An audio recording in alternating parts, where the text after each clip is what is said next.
Good morning, YouTube. Bonfire of Thoughts here again. Today I'm going to be covering a different topic from yesterday's video. I plan on making more videos primarily like this in the future with some motivational content sprinkled in. But today we're going to be talking about the recent layoffs happening with NetEase Games, specifically the American division from Seattle. This came as quite a shock to everyone in the gaming industry as a whole, and it is quite alarming because for those of you who might not know, if you've been living under a rock for the past few months, Marvel Rivals has been one of the, if not the most successful live service games in the past couple years.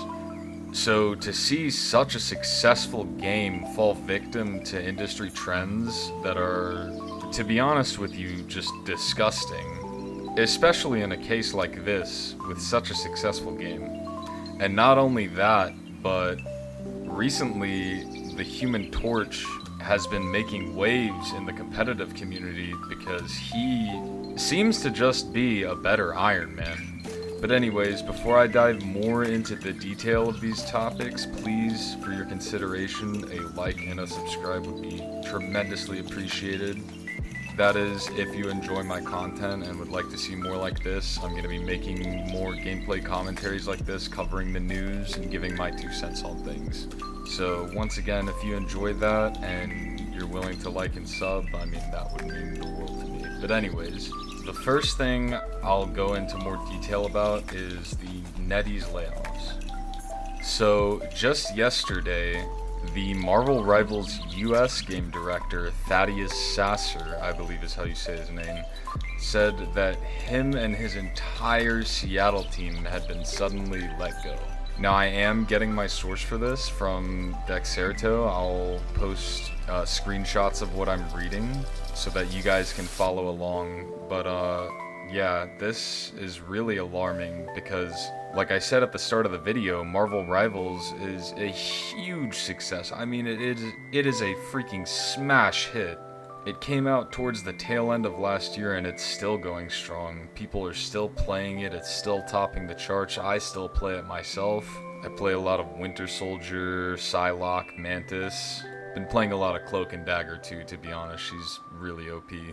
But anyways, it's just genuinely a huge surprise because typically you only hear stuff like this happening, like entire departments being let go, in cases like Concord, where there was really no success at all, to be quite honest about that one, and various other live service games. But the primary one that comes to my mind is Concord, because that one is pretty hard to forget. Well, let me rephrase, the game is very easy to forget, but the failure will stick with people for quite a while. But anyways, reading from his quote tweet, it says, "My stellar, talented team just helped deliver an incredibly successful new franchise in Marvel Rivals for NetEase Games, and were just laid off. Oh well, times are tough, all over. Let's find these incredible people new jobs, because we all need to eat, right?" So to be honest, this guy's honestly handling it quite well. Now, say what you will, you know, he was the director, so he was probably much more well off than the people that might have been working under him. No shade to this guy, I don't know much about him, but regardless of his circumstance, he does seem to be taking this well.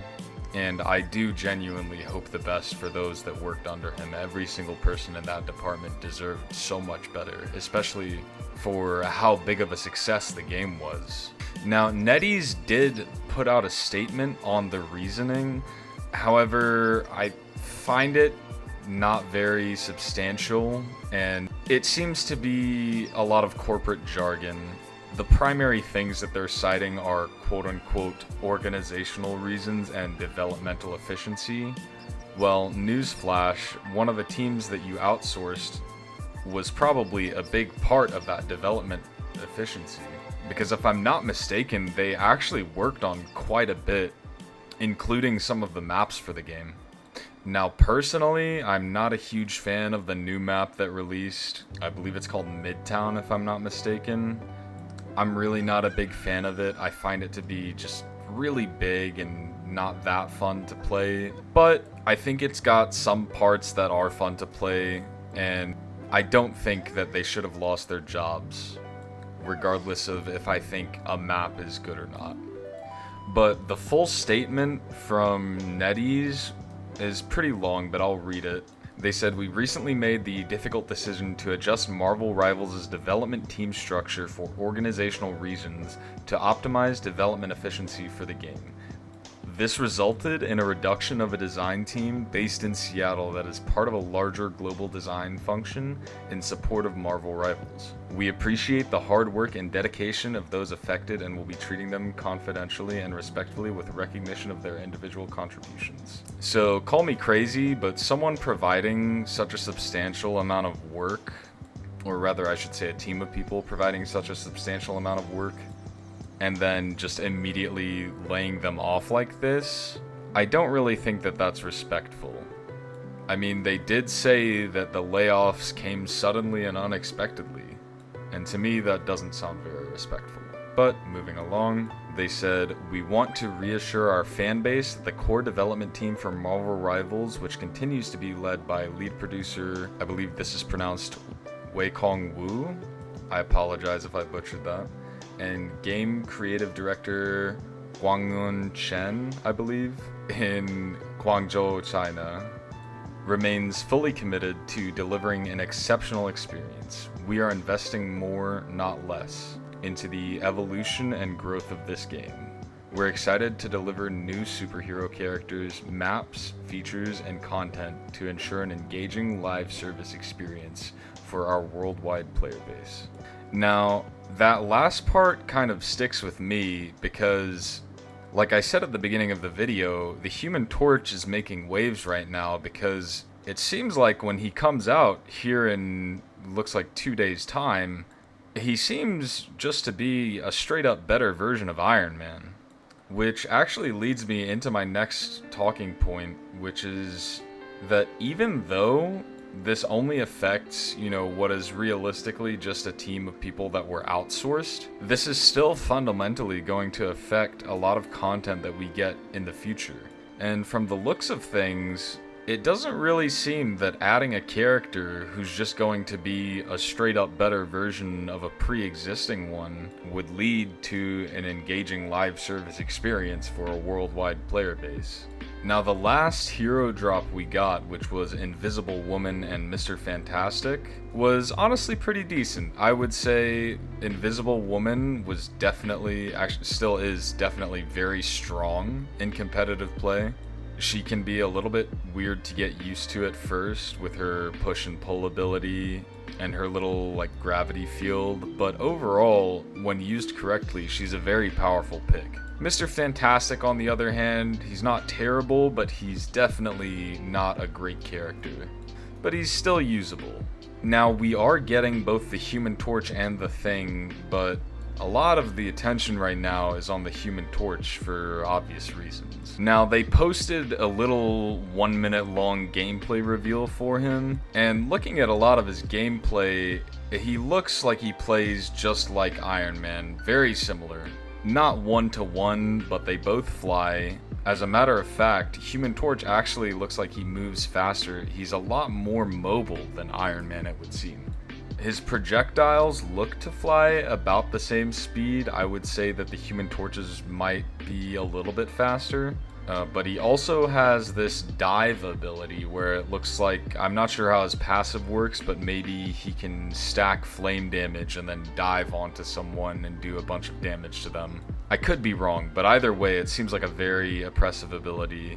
And then he looks to have in the gameplay reveal some sort of this AoE flame box ability. Not really too sure how that works, but... And his ultimate is it looks kind of like Storm's ultimate, and as a matter of fact, it looks like he has some synergy with her. It's this little flaming tornado that it looks like he can place down. I'm not really too sure what it would do other than AoE damage, but in the video, it does show Storm actually using her ultimate and picking up his, it would seem. And then her ultimate, which is a bunch of AoE lightning damage where she's this big twisting tornado, now has the Human Torch's effect of it, which is a big flaming electric tornado. So looks to be very powerful, and looks like the synergy with Storm, who's another really strong character, is going to be very frustrating to deal with for characters who are immobile and squishy. But yeah, overall, he, just from the gameplay reveal, seems like a much more powerful Iron Man. And there's a lot of talk that he's probably going to be permanently banned in competitive play, and I can fully see why. I mean, just go watch the gameplay reveal on YouTube. I'll link it in the video description below, but them releasing a character like that, you know, I'm not sure what else they could have done, but it seems like they really did just make Iron Man but better. I would just really hate to see this game get killed by power creep, and I think that laying off a team that's already put so much work into the game and created a lot of success around the game, I don't think it's a very smart decision, especially when we see them releasing stuff like this right after. And I want to hope the best for the game, but seeing them release a character this powerful right after laying off a team of very talented people who were working on similar things, to me just doesn't seem like a very smart idea. Now, this is a very concerning trend, because if the people who worked on such a tremendous success, I mean, a game like Marvel Rivals will probably be talked about for decades to come, then who's to say what the future holds for gaming and other live service titles? I mean, these people put their blood, sweat, and tears into the game, and it shows. The quality of the maps, even the bad ones, is amazing. I mean, everywhere you look in the game, the character designs, for example, are true to the source material yet original at the same time. They didn't just recycle the same looks from the MCU. Everything about this game feels painstakingly handcrafted and detailed, and you can feel and see the love that was put into the game.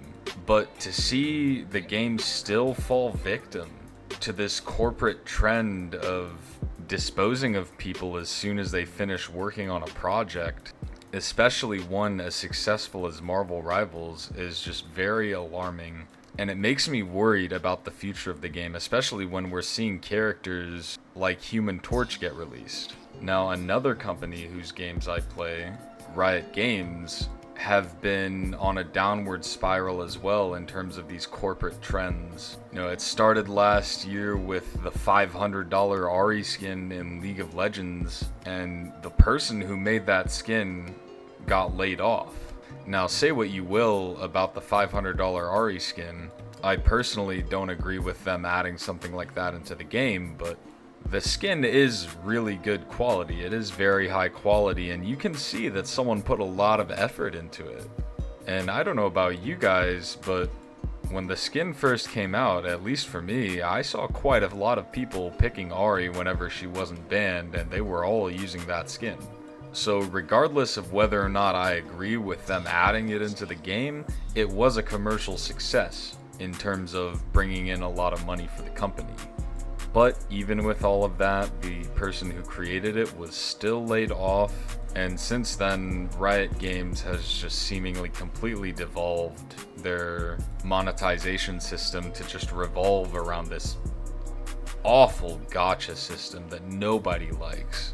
I mean, I haven't played the game in about a month now, and it just feels like they're slowly trying to focus more and more on just releasing the next cash grab. I mean, there's already controversy with Mordekaiser's new Sanu Zal skin, but that's a separate topic for a separate video.